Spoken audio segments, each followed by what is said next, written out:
Bismillahirrahmanirrahim.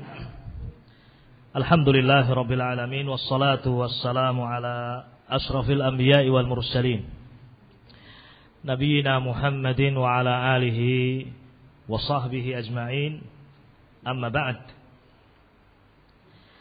Ma'asyiral muslimin wal muslimat ikhwati wa akhwati fillah rahimani wa rahimakumullah. Kita lanjutkan pembahasan kitab Ushulus Sunnah sampai pada penjelasan Asy-Syaikh Rabi' Ibn Hadi Al-Madkhali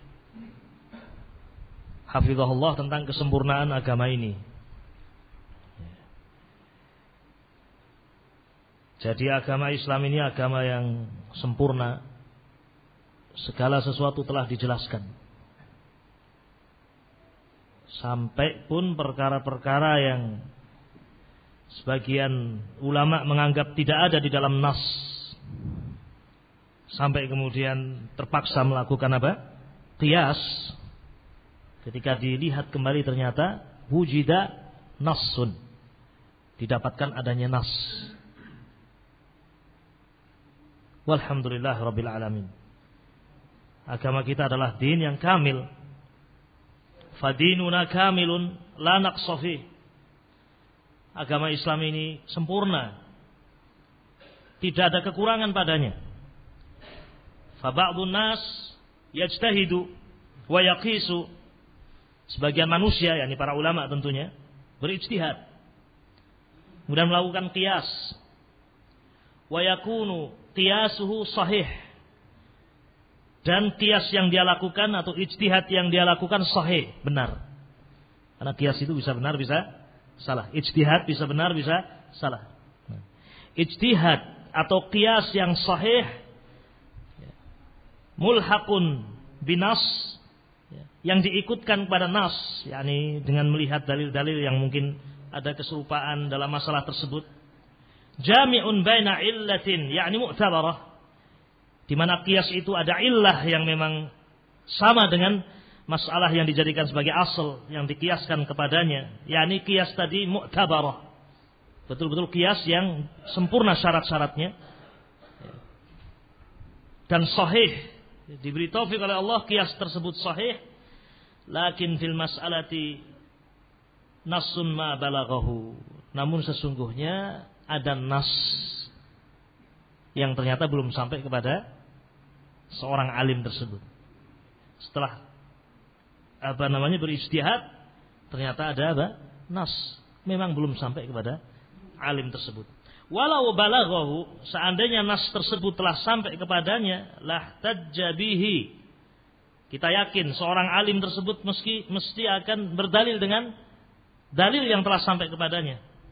Wa tarakal qiyas, dan mesti akan meninggalkan apa? Qiyas.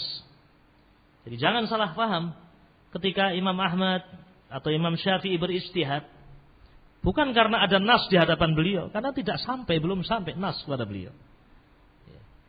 Maka terpaksa berijtihad. Dan ketika ijtihad itu ternyata sahih, setelah dilihat lebih dalam ternyata ada apa?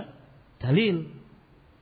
Dan seandainya dalil tadi telah sampai kepada seorang alim, niscaya akan mengambil nas tersebut sebagai dalil dan tidak akan berijtihad. Itulah para ulama.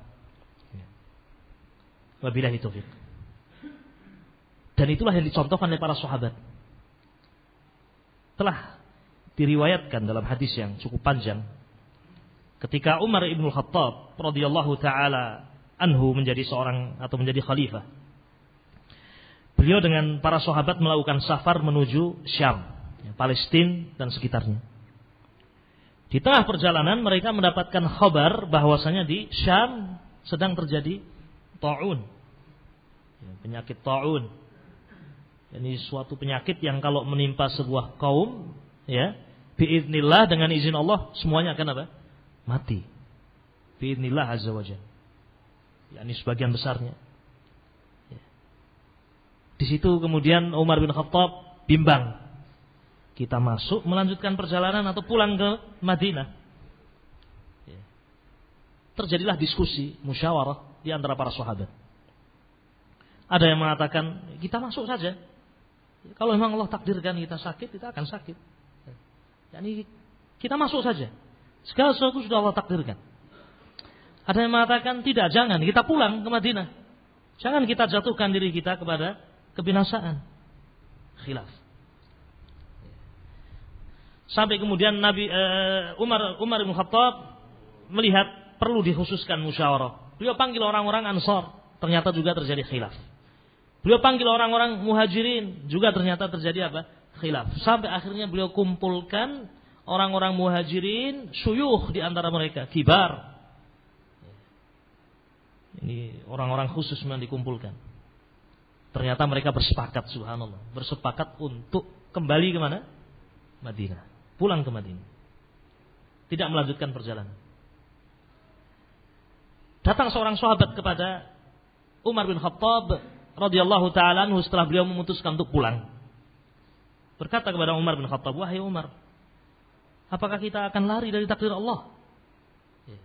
Apakah kita lari dari takdir Allah? Ini kalau Allah sudah menakdirkan, kita tidak bisa lari. Kenapa kita harus lari? Kemudian Umar mengatakan, seandainya bukan engkau yang mengatakan. Kemudian Umar menyebutkan sebuah contoh. Umar menyebutkan sebuah contoh. Yang contoh ini tentunya qiyas. Nah, yani membuat permisalan. Umar mengatakan, seandainya engkau memiliki sekawanan kambing, domba. Kamu bawa domba-domba kamu. Kemudian kamu dapatkan tanah yang engkau gunakan sebagai ladang gembalaan itu, rumput-rumputnya apa? Kecil, kering, ya ini tidak banyak. Kemudian tiba-tiba engkau mendapatkan kabar, ada ladang yang lebih apa? Hijau. Ada ladang yang lebih baik. Apa yang kamu lakukan? Apakah kamu akan menggiring kambing-kambingmu, domba-dombamu ke tempat yang lebih baik? Atau engkau tetap di situ? Kemudian sudah, kalau Allah takdirkan kambing ini kenyang, dia akan apa? Kenyang. Jangan kita lari dari takdir Allah Jalla wa'ala. Tentu kita akan menggiring domba-domba kita menuju tempat yang lebih baik. Demikian pula keadaan kita ini. Taib. Akhirnya disimpulkan untuk pulang. Di saat itu datang seorang sahabat yang tidak hadir. Kebetulan tidak hadir dalam musyawarah tadi, pergi qada'ul hajah. Ada hajat apa yang jelas keluar, tiba-tiba datang. Ada apa wahai Umar? Umar menceritakan tentang khilaf yang terjadi di kalangan para sahabat. Kemudian sahabat tadi mengatakan, saya mendengar dari Nabi alaihi salatu wassalam, Nabi bersabda, Taib, jika engkau mendengar atau jika terjadi taun di sebuah negeri, wa antum biha, dan engkau berada di dalamnya, fala takhruj minha. Jangan kamu keluar dari negeri tersebut. Dan jika engkau berada di luarnya, mendapatkan dan mendengar bahwasanya di negeri tersebut terjadi taun, maka jangan masuk ke dalamnya. Muwaffaq. Mendapatkan taufik dari Allah Jalla wa'ala. Ikhwati fillah rahimani rahimakumullah. Seandainya mereka sudah mendengar hadis tadi sejak awal, kira-kira terjadi khilaf atau tidak? Tidak akan terjadi khilaf. Dan ternyata Allah memberikan taufik kepada Umar bin Khattab untuk berijtihad dengan ijtihad yang sahih, yang benar. Jadi ijtihad yang sahih, qiyas yang sahih, yang dilakukan oleh seorang mujtahid karena terpaksa melakukannya. Ketika dipelajari lebih dalam, ternyata hunaka madza nassun. Ada nas yang menunjukkan itu. Kenapa? Karena agama Islam agama yang apa? Sempurna. Alhamdulillahirabbil alamin. Apalagi kalau jelas-jelas ada nas. Kemudian orang sudahlah pakai kias saja. Tapi seorang ulama mau kias saja hati-hati sekali. Tidak sembarangan. Setelah sempurna syarat-syaratnya. Lah ini sudah datang nas kemudian menolak dengan apa? Kias. Maka ini tentunya sesuatu yang diharamkan. Inilah yang dimaksud oleh Imam Ahmad Ibnu Hanbal rahimahullah. Walaysa fis sunnati qiyasun, dan tidak ada di dalam sunnah itu apa? Qiyas. Naam. Barang siapa yang Di kalangan para ulama berijtihad atau qiyas. Taib. Seandainya mereka telah sampai nas, tentu mereka akan mengambil nas tersebut. Ya'ti man ba'dahu mimman darrasa aw darasa sunnah minal jawami'i wal masanid wal ma'ajim wa ila akhirih. Fayajidu Ibnu Taimiyah mathalan, fayajidu anna hadzal ijma' kana fihi nassun ajma'u ijma'an sahihan muwafiqan lin nusus syar'iyyah walau wajadu hadzal nass lahtajju bihi. yakni semua qiyas yang sahih, semua ijtihad yang sahih setelah dipelajari oleh ulama berikutnya ternyata ada nas. Seandainya mereka telah tahu ada nas tersebut, lah tajubihi, niscaya mereka akan berijtihad dengan nas atau akan berhujjah dengan dalil tersebut. Lakin fama wajadu, hanya saja Allah takdirkan ketika itu mereka belum mendengar hadis. Wabillahi taufiq. Kita pindah ke paragraf berikutnya. Wa ala kulli hal, Al-Imam Ahmad kana syadidan fi raddil qiyas. Ala kulli hal, Imam Ahmad bin Hanbal termasuk orang yang sangat keras di dalam menolak apa? Qiyas. Sangat berhati-hati. Dan demikian keumuman para ulama. Karena mereka telah yakin agama ini sempurna. Jadi dicari, dibahas. Apakah ada dalam dalil Alkitab, ada dalam As-Sunnah. Terus mereka cari. Nah, kalau terpaksa seperti mayyitah, seperti bangkai, baru diambil disyurut dengan syurut. Wa kana yunkiru katsiran minal umur allati yudda'a fiha al-ijma'. Bahkan Imam Ahmad bin Hanbal beliau mengingkari banyak perkara yang dikatakan telah terjadi ijma' padanya. Jadi kalau dikatakan dalam masalah ini ada ijma', dalam masalah ini ada kesepakatan, Imam Ahmad bin Hanbal beliau sering mengingkari, yakni jangan terburu-buru engkau mengatakan ini telah disepakati, apalagi oleh para sahabat, para tabi'in. Ya. Namun beliau berhati-hati dan beliau mengatakan wa ma yudrika anna hunaka ikhtilafan. Jangan-jangan kamu belum tahu dalam masalah ini sesungguhnya ada khilaf. Falyaqul, kalau kamu ingin lebih berhati-hati, katakanlah la a'lamu khilafan. Saya tidak tahu ada khilaf dalam masalah ini. Ya, mungkin bisa jadi ijma, bisa jadi apa? Tidak. Yani intinya kehati-hatian dari Imam Ahmad bin Hanbal dalam masalah qiyas atau dalam masalah apa? Ijma. Ya. Demikian para ulama memberikan contoh kepada kita semuanya. Wallahu taala alam bisawab. Dan berusaha untuk senantiasa ya, kita murtabitun, terikat dengan dalil, dengan nusus Alkitab was sunnah. Kembali kepada pembahasan, ma'asyiral ikhwah rahimakumullah. Qala al-Imam Ahmad bin Hanbal, berkata Imam Ahmad bin Hanbal, wala tudrabu lahal amsal. Demikian pula sunnah tidak boleh ditolak dengan permisalan-permisalan. Tidak boleh ditolak dengan qiyas. Tidak boleh dibentur-benturkan dengan permisalan-permisalan. Idza ja'aka nassun sallim. Kalau datang kepadamu hadis, sallim, terimalah. Fala wa rabbika la yu'minuna hatta yuhakkimuka fima shajara bainahum thumma la yajidu fi anfusihim harajan mimma qadaita wa yusallimu taslima. Demi Rabbmu, mereka tidak beriman sampai mereka menjadikan engkau sebagai hakim dalam perkara yang mereka perselisihkan. Kemudian ketika engkau memberikan keputusan, yang datang hadis dari siapa?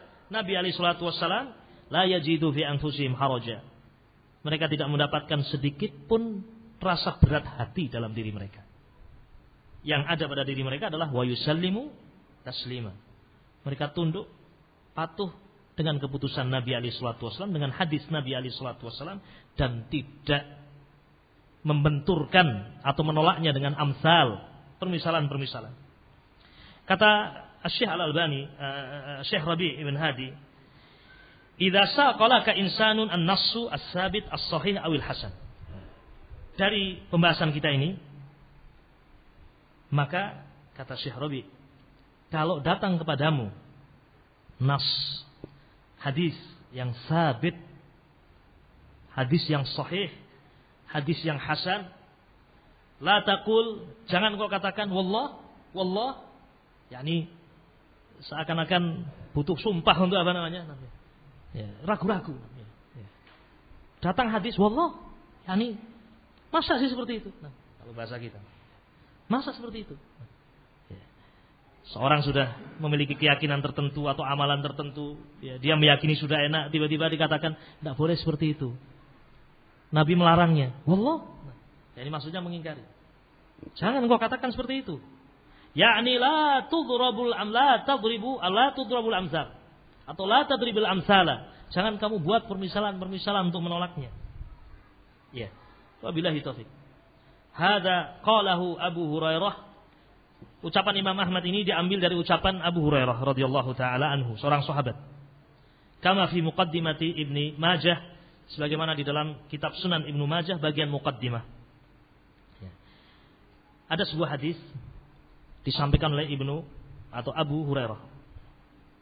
Abu Hurairah meriwayatkan dari Nabi alaihi salatu wassalam, ya, ala man akala ma massadhu nar al-wudu, yang makna hadis seperti itu. Orang yang memakan sesuatu yang tersentuh dengan api, ya, ayam bakar, ya, sate dan seterusnya kan api, ya. Alaihil wudu, wajib atasnya apa? Wudu. Baik. Kalau kita bicara masalah ini masalah yang telah mansuh, Allahu a'lam. Yang rajih hukumnya telah apa? Mansuh. Ya. Dulu di awal Islam, na'am. Ya, ketika seorang memakan sesuatu yang terkena api, ya, hendaknya dia berwudu. Ya. Baik. Dalam masalah ini khilaf, ya, masyhur di kalangan para ulama. Tetapi yang menjadi permasalahan di sini adalah kisah yang akan disebutkan. Yang menjadi syahid adalah kisah. Abu Hurairah menyebutkan hadis ini. Yani beliau berpendapat sesuai dengan apa yang disebutkan dalam hadis. Ya. Kalau seorang makan sesuatu yang tersentuh api, maka dia berwudu. Rawa hadzal hadis fil amri bil wudu mimma massadhu nar. Abu Hurairah sedang menyampaikan hadis ini kepada manusia. Ya. Untuk seorang berwudu setelah dia makan sesuatu yang terkena api. Faqala lahu ahadus sahabah. Salah seorang di antara yang hadir mengatakan, ini sahabat Abu Hurairah atau sahabah, al-muhim, dikatakan di sini ahadus sahabah. Baik. Bisa jadi yang dimaksud adalah sahabat, yakni para tabi'in, sahabatnya Abu Hurairah atau sahabah, yakni. Dan sahabah tidak maksum, terkadang apa? Ya, lupa, terkadang salah. Namun ketika diingatkan kembali. Faqala lahu ahadus sahabah. Salah seorang sahabat berkata kepada Abu Hurairah, "Ara'aita al-hamim?" Lalu apa pendapatmu tentang hamim? Yakni al-ma' as-sakhin. Air yang hangat, air yang panas. Kalau kita minum dari air dengan air panas, wudu atau enggak? Atawadda'u minhu, apakah saya berwudu darinya? Ya. Baik. Qala, ya, seakan-akan merasa berat di sini. Nah, ya. Kalau kita berwudu dari semua yang terkena apa? Air. Apakah air yang kena api juga? Ya, ini panas kita berwudu. Nah, ya. Kemudian Abu Hurairah mengingatkan, ya ibna akhi, wahai putra saudaraku, idza balaghaka haditsu Rasulillah sallallahu alaihi wasallam, jika telah sampai kepadamu sebuah hadis dari Rasul, fala tadribu lahul amsal, jangan dibenturkan dengan permisalan-permisalan untuk menolaknya. Yakni salim, terimalah. Hadhihi qaidah, inilah qaidah. Qaidah untuk kita semuanya. Barakallahu fikum. Semoga Allah memberkahi kita semuanya. Didoakan oleh Syekh Rabi'. Inilah kaidah. Ketika datang hadis, salim. Bisa difahami insyaallah. Jadi Imam Ahmad bin Hanbal, beliau mengatakan ketika datang hadis, maka harus diterima, tidak boleh ditolak dengan qiyas, wala tudrabu lahal amsal, dan tidak boleh ditolak dengan permisalan-permisalan. Kalimat la tudrabu lahal amsal diambil oleh Imam Ahmad dari kisah Abu Hurairah tadi yang telah kita dengar dalam riwayat Al-Imam Ibnu Majah rahimahullah di dalam Muqaddimah Sunan Ibnu Majah. Ya. Adapun dalam masalah ini khilaf di kalangan para ulama, ya. Dan yang rajih dalam masalah ini hukum kita berwudu dari ya, daging atau makanan yang terkena ya, api, mansukh. Ya. Kecuali jika daging tadi adalah daging onta, ada khilaf juga di kalangan para ulama, apakah itu dibakar atau tidak dibakar. Ya. Datang hadis dari Nabi alaihi salatu wasallam untuk seorang berwudu ketika dia memakan daging onta. Wallahu taala alamu bissawab. Kemudian berkata Imam Ahmad selanjutnya. Baik. Wala tudraku bil uquli walal ahwa. Demikian pula sunnah atau hadis itu tidak boleh ditolak dengan akal, tidak boleh ditolak pula dengan apa? Hawa nafsu. Yani ketika akal tidak sampai, jangan kemudian ditolak hadis itu. Ketika hawa nafsu itu kok tidak cocok dengan hadis, jangan kemudian hawa nafsu itu menolak hadis Nabi alaihi salatu wassalam. Ini jenis lain dari penolakan manusia terhadap hadis. Ada yang menolak dengan akal, ada yang menolak dengan hawa nafsu. Padahal akal kita ini terbatas. Terbatas. Sementara nusus hadis-hadis Nabi alaihi salatu wassalam datang dari wahyu Allah, wa ma yantiqu 'anil hawa. Zat yang maha berilmu, alimul ghaibi wasyahadah. Allah Jalla wa Ala yang mewahyukan kepada nabinya adalah zat yang maha mengetahui. Apa yang tidak bisa kita lihat bukan berarti tidak ada. Apa yang kita tidak mengindra bukan berarti tidak ada. Allah mengabarkan sesuatu yang Allah tahu dan kita tidak tahu. Maka ketika ada hadis yang akal kita tidak sampai, jangan menolak hadis tersebut. Demikian pula ketika datang hadis yang hawa nafsu kita tidak sesuai, jangan menolaknya. Ya. Ma'asyiral ikhwah rahimani rahimakumullah. Ya'ni la tudraku bil uqul walal ahwa, tudraku bin naql. Yang namanya hadis, ya. Kita mengetahuinya dengan naql, penukilan. Sudah. Kalau sudah dinukilkan oleh para sahabat sampai kepada para tabi'in dari jalan orang-orang yang siqah sampai kepada kita, sudah terima. Ya. Terima. Wabillahi taufiq. Banyak perkara yang kita tidak tahu, tidak bisa kita mengindranya. Nabi mengabarkan ada malaikat mungkar dan nakir bertanya di alam barzakh. Setiap orang yang masuk ke dalam alam tersebut, man rabbuka, siapa Rabbmu, wa madinuka, wa man nabiyyuk. Kita terima.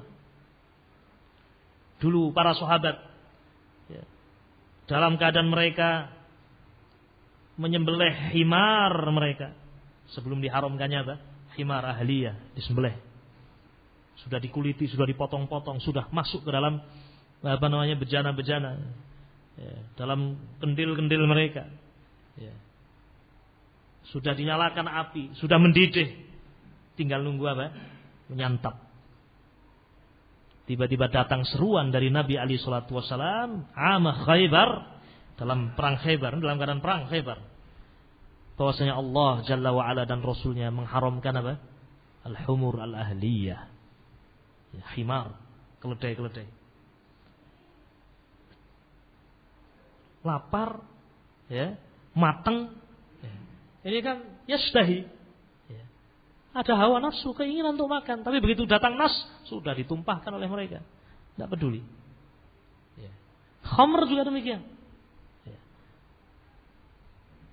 Ditumpahkan ketika datang pengharaman khamr. Ya. Wabillahi taufiq. Diperintahkan ketika bejana itu dijilat oleh anjing, ditumpahkan air yang ada di dalamnya. Walaupun kelihatan masih bening, tapi kita tahu dijilat oleh anjing, sudah tumpahkan airnya. Ya. Kemudian setelah itu cuci bejana tersebut dengan air. 7 kali cucian. Ulahunna biturab. Ya, salah satunya, yang pertamanya dengan menggunakan tanah. Tidak pernah para sahabat kemudian bertanya, kenapa ya harus 7? Hikmah apa di balik ini? Ya. Baik. Langsung dilaksanakan oleh para sahabat Nabi radhiyallahu taala anhum. Demikianlah seharusnya seorang muslim. Walaupun belum sampai dan belum mengetahui hikmah apa di balik itu. Belakangan kemudian diketahui sebagian hikmah, sebagian kecil. Ternyata dalam air liur anjing itu ada mikroba, hewan-hewan atau makhluk-makhluk yang ukurannya mikro, tidak bisa kelihatan, yang yadurul insan, membahayakan manusia dan tidak akan bisa hilang kecuali ketika dicuci dengan cara seperti ini. Subhanallah, maha suci Allah. Itu baru sebagian dari apa? Hikmah. Jadi kaidah bagi kita semuanya Ahlus Sunnati wal Jamaah, kaidah bagi seorang muslim, jika datang kepada engkau nas, hadis, sabit, salim, terimalah. Turidu sunnah, turidul huda, kalau engkau memang menginginkan sunnah dan engkau ingin menjadi seorang Ahlus Sunnah, turidul huda, engkau ingin mendapatkan hidayah, ta'allam. Kewajiban kita ta'alam, belajar kamu. Udrus, belajar sunnah, belajar hadis. Serius. Yajtahid. Wa idza ja'at as-sunnah tafaqqah fiha. Kalau datang kepadamu hadis, pelajari hadis tadi. Bukan untuk ditolak, tapi untuk dipelajari. Tafaqqah fiha. Istakhdim aqlaka, gunakan akalmu fi fiqhiha untuk memahami apa? Hadis, bukan menolak. Akal bukan digunakan untuk menolak hadis.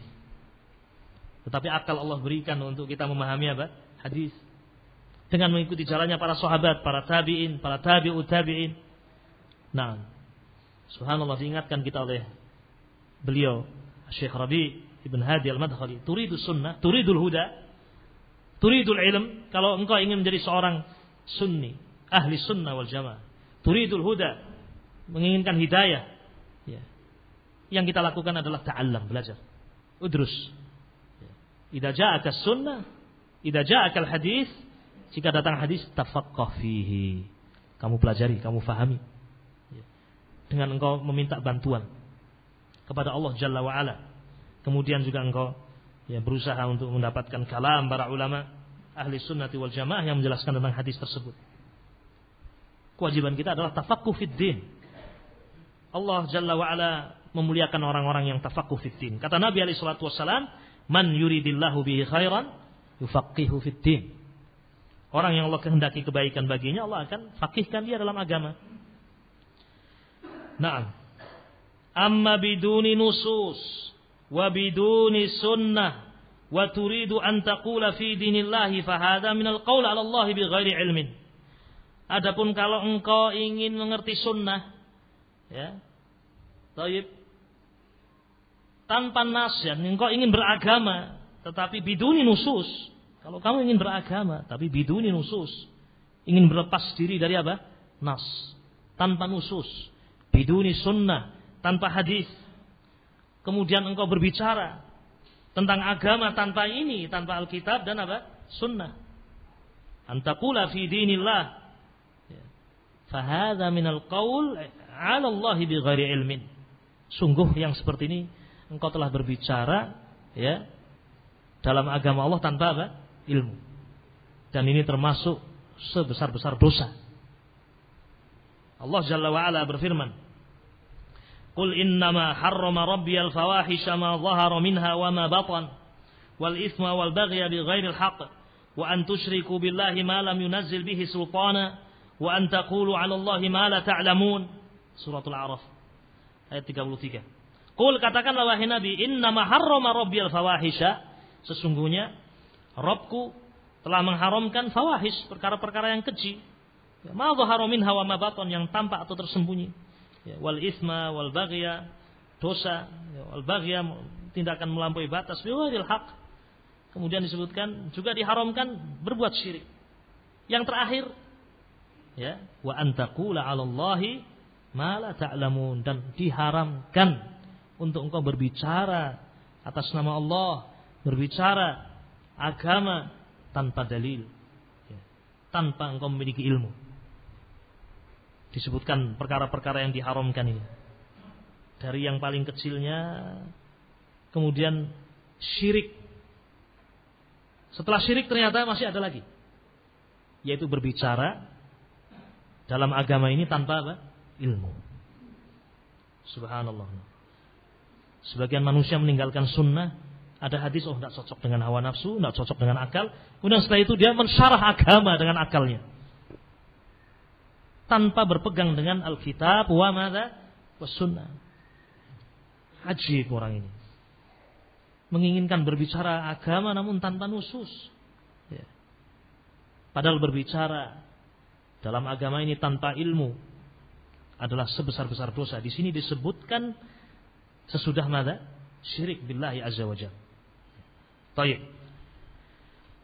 Fala budda lil muslim, maka wajib bagi setiap muslim min tauqif, untuk berhenti di atas dalil, berpegang dengan dalil dalam segala masalah. Fil aqaid, dalam masalah akidah harus berpegang dengan dalil. Kenapa saya meyakini ada malaikat mungkar dan nakir? Karena ada dalil. Kenapa saya meyakini ada adab kubur, ada nikmat kubur, padahal saya tidak mendengarnya, saya tidak melihatnya? Karena ada apa? Dalil.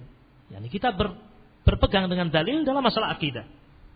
Wa fil ibadat, dalam masalah ibadat juga demikian. Kenapa Anda sholat duha? Karena ada dalil. Baik. Kenapa Anda ketika mencuci tangan hanya 3 kali, tidak lebih dari 3? Yani kadang sekali, kadang 2, kadang 3, tidak lebih dari 3. Karena ada apa? Dalil. Tawaddu'an Nabi alaihi salatu wasallam marrah. Pernah Nabi alaihi salatu wasallam berwudu sekali-sekali. Dalam hadis Bukhari rahimahullah. Dalam hadis yang lain, tawaddu'an Nabi alaihi salatu wasallam marratain. Nabi alaihi salatu wasallam berwudu 2 kali. Ya. Kemudian dalam riwayat yang lain Nabi juga pernah berwudu 3 kali. Ini yang paling afdol. Adapun selebihnya ada israf, melampaui batas, 10 kali, 20 kali. Nah, was-was yang seperti ini. Kenapa engkau beribadah seperti itu? Karena ada dalil, saya berpegang. Fil halal wa fil haram. Demikian pula dalam masalah halal dan haram. Kita berbicara dengan dalil. Bukan hanya Al-Quran saja kita jadikan sebagai dalil untuk menyatakan ini halal, ini haram. Namun juga apa yang ada di dalam apa? Hadis. Sebagian manusia hanya mengharamkan yang ada dalam Quran saja. Kalau dalam hadis mereka tidak menerima. Tidak benar yang seperti ini. Di dalam Al-Quran tidak ada penyebutan anjing itu haram, tidak ada. Tidak ada penyebutan hewan-hewan buas itu apa? Haram, tidak ada. Tapi ada dalam hadis. Nabi alaihi salatu wasallam mengharamkan kullu dhinabin. Semua yang semua hewan buas yang bertaring. Taib. Wa kullu dhi mikhlabin minat tuyur. Dan semua burung-burung yang memiliki mikhlab, cakar yang kokoh untuk memangsa buruannya, elang, gagak dan yang semisalnya, haram. Wabillahi taufik. Ma'asyiral ikhwah rahimani rahimakumullah. Jika engkau memang seorang muslim yang baik, hendaknya selalu berpegang teguh dengan dalil dalam masalah akidah, dalam masalah ibadah, dalam masalah halal, dalam masalah haram.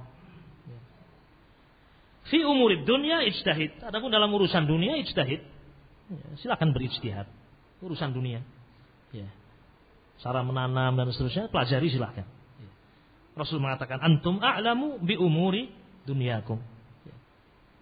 Kalian mengerti tentang urusan dunia kalian. Seorang biasa menanam kelapa dengan cara seperti ini, kemudian dia teliti ternyata cara seperti ini lebih baik. Dengan pupuk ini mungkin lebih bagus. Silakan, ini urusan dunia kalian. Tapi dalam masalah agama, fil aqaidi, dalam masalah akidah, wa fil ibadat, wa fil halal wal haram, la budda lil muslim min tauqif. Wajib bagi seorang muslim berdiri tegak, berpegang teguh dengan dalil. Wabillahi taufiq. Ikhwati fillah rahimani rahimakumullah. Asy-Syaikh Rabi' mengatakan al-aslu fid din at-tahrim. Dalam masalah agama, dalam masalah ibadah, pada asalnya adalah tidak boleh kita lakukan kecuali ada apa? Dalil. Kalau ada dalil baru kita lakukan. Kenapa kamu sholat tahiyatul masjid? Karena ada dalil.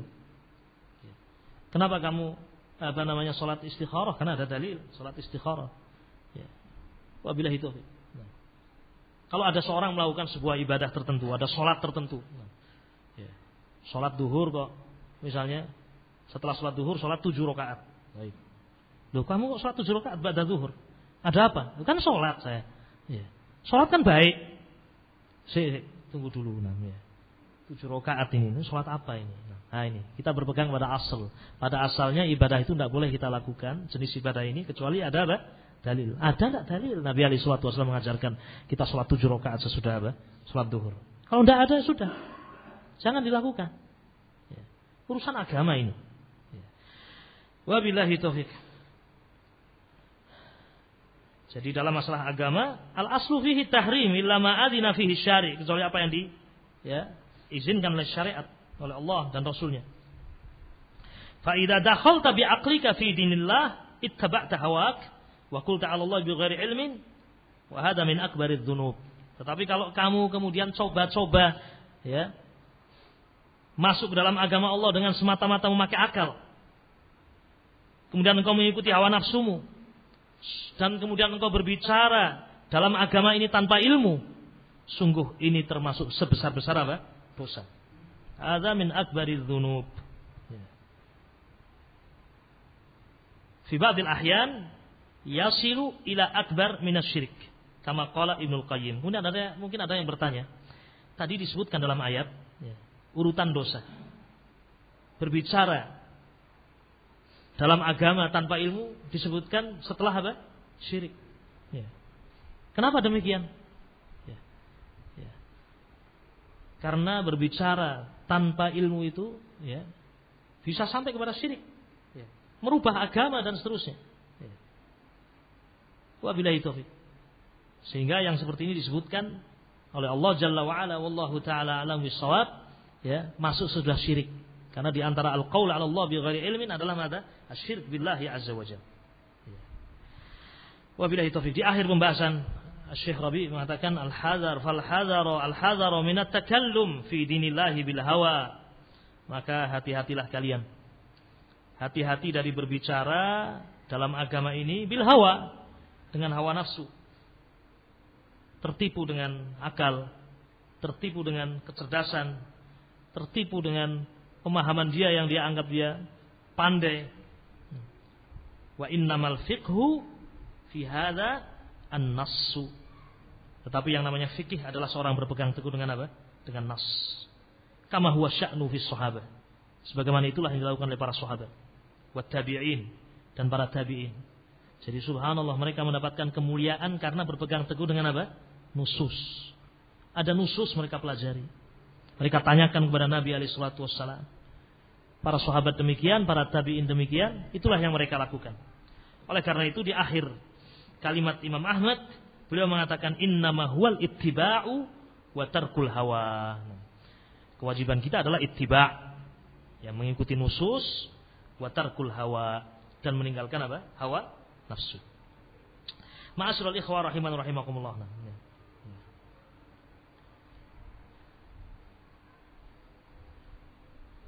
Ketika kita berbicara tentang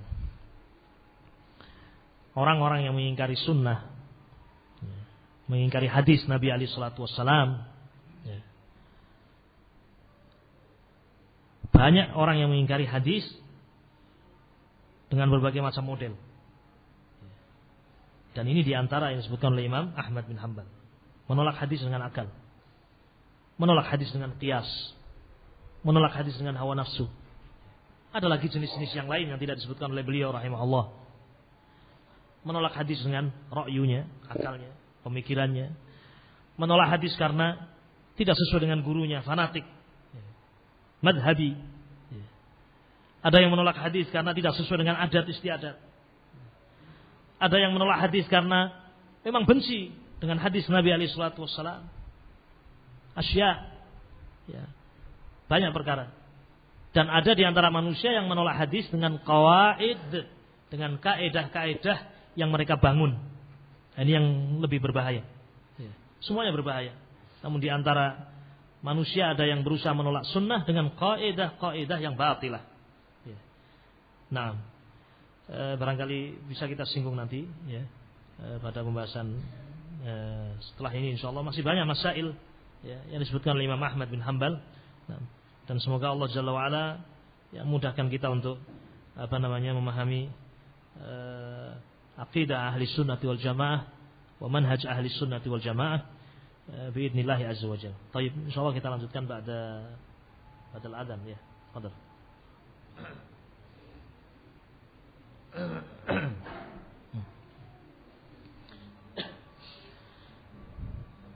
Bismillahirrahmanirrahim. Alhamdulillah wassalatu wassalamu ala Rasulillah wa ala alihi wa sahbihi wa man walah.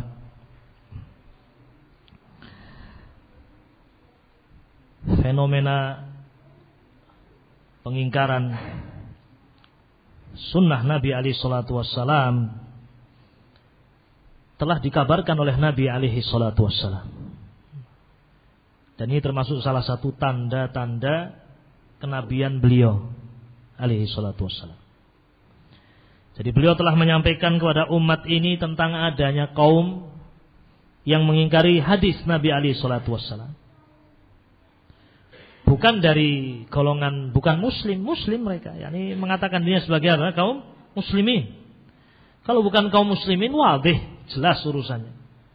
Tetapi yang disabdakan oleh Nabi alaihi salatu wasallam adalah kaum dari kalangan kaum muslimin yang menisbatkan diri mereka kepada Islam. Diriwayatkan oleh Al-Imam Ad-Darimi rahimahullah fis Sunan. Diriwayatkan oleh Al-Imam Ad-Darimi rahimahullah fis Sunan. Dari sahabat Miqdam ibni Ma'di Karib radhiyallahu taala anhu.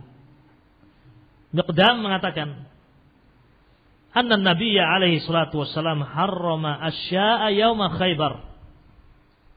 Khimar wa ghairahu. Nabi alaihi salatu wassalam beliau mengharamkan beberapa perkara ketika perang Khaybar. Di antaranya adalah khimar, keledai. Kemudian Nabi mengatakan bersabda, ala ketahuilah, yushikur rajul, hampir-hampir akan datang masa ada seorang yang muttaqian ala arikatihi, dia tidur di atas dipan, menunjukkan kesombongan dia, bertelekan dipannya. Yuhaddas bihadisi, orang ini disampaikan hadis kepadanya, ini disampaikan kepada orang ini, qala Rasul sallallahu alaihi wasallam kada, qala Rasul alaihi salatu wasallam kada wa kada. Namun ternyata orang ini kemudian mengatakan, bainana wa bainakum kitabullah. Cukup sudah, di antara kita dengan kamu hanya ada apa? Al-Qur'an, kitabullah. Ma wajadnahu min halal istahlalnah. Kalau kita dapatkan dalam Al-Qur'an itu halal, sudah kita halalkan. Wa ma wajadnahu min haramin haramnah. Kalau kita dapatkan haram dalam Al-Qur'an, kita katakan haram. Adapun kalau tidak ada dalam Al-Qur'an, ya sudah, jangan kita ikuti. Demikian maksud orang ini. Ya. Subhanallah. Nabi mengatakan akan muncul orang yang seperti ini. Ya. Nabi mengingatkan tentang haramnya humur al-ahliyah, keledai. Dan ini tidak ada dalam Al-Qur'an. Kemudian Nabi alaihi salatu wasallam mengingatkan, diingatkan dalam hadis Nabi alaihi salatu wasallam akan muncul orang-orang yang mengingkari sunnah. Yuhaddas bihadisi, disampaikan kepadanya hadisku, namun kemudian dia mengatakan bainana wa bainakum kitabullah, cukup sudah di antara kita dan kalian Al-Qur'an sudah. Ma wajadnahu min halalin istahlalnah. Kalau kita dapatkan halal dalam Al-Qur'an, kita anggap halal. Wa ma wajadnahu min haramin haramnah. Kalau memang haram dalam Al-Qur'an, kita katakan haram. Kemudian Nabi mengingatkan, innama harrama Rasulullah sallallahu alaihi wasallam mislu ma harramallah. Nabi mengingatkan, sungguh apa yang diharamkan oleh Rasul sama seperti apa yang diharamkan oleh siapa? Allah Jalla wa Ala. Al-Qur'an dan sunnah sama. Wahyu dari Allah Jalla wa Ala. Ya. Sehingga ma'asyiral muslimin rahiman rahimakumullah, ketika kita mendengar ucapan Imam Ahmad bin Hanbal, kita mendapat keterangan dari Syekh Rabi' ibn Hadi al-Madkhali tentang orang-orang yang mengingkari sunnah dengan akalnya, dengan hawa nafsunya. Ini sesuatu yang sudah dikabarkan oleh Nabi kita Muhammad sallallahu alaihi wasallam. Ini termasuk tanda kenabian beliau alaihi salatu wassalam. Sehingga kewajiban kita setelah kita membaca ini, kita berjalan di atas tariqatun Nabi Kita memohon kepada Allah semoga Allah mudahkan kita untuk berjalan di atas sirat al-mustaqim, jalan yang lurus.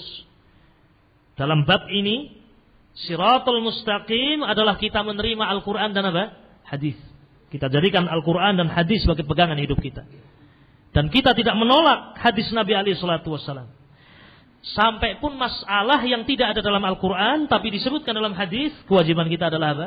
Mengambilnya dan tidak menolak. Dan Nabi mengingatkan, jalan yang lurus siratal mustaqim itu di sebelah kanan dan kirinya ada apa? Subul. Ada jalan-jalan yang menyimpang. Hadhihi subul. Ini jalan-jalan. Masing-masing jalan-jalan yang menyimpang itu ada apa? Syaitan yang mengajak manusia untuk masuk ke dalam jalan tersebut. Dalam bab ini, syaitan mengajak untuk seorang menolak apa? Hadis. Ada yang dibisiki oleh syaitan untuk menolak hadis karena tidak cocok dengan akalnya. Kamu tinggalkan hadis, tidak cocok, tidak masuk akal. Ada lagi bisikan syaitan, kamu tinggalkan hadis, tidak cocok dengan hawa nafsumu. Tinggalkan hadis karena tidak cocok dengan syekhmu, dengan madhabmu. Bahkan saya sebutkan tadi, ada di antara orang-orang munafikun yang berada di tengah-tengah kaum muslimin berusaha menolak hadis dengan cara yang halus. Dan ini harus diperhatikan oleh kita semuanya. Kita ingatkan sedikit dalam masalah ini. Seperti orang-orang Syiah. Ya. Haula'i zanadiqah. Ya.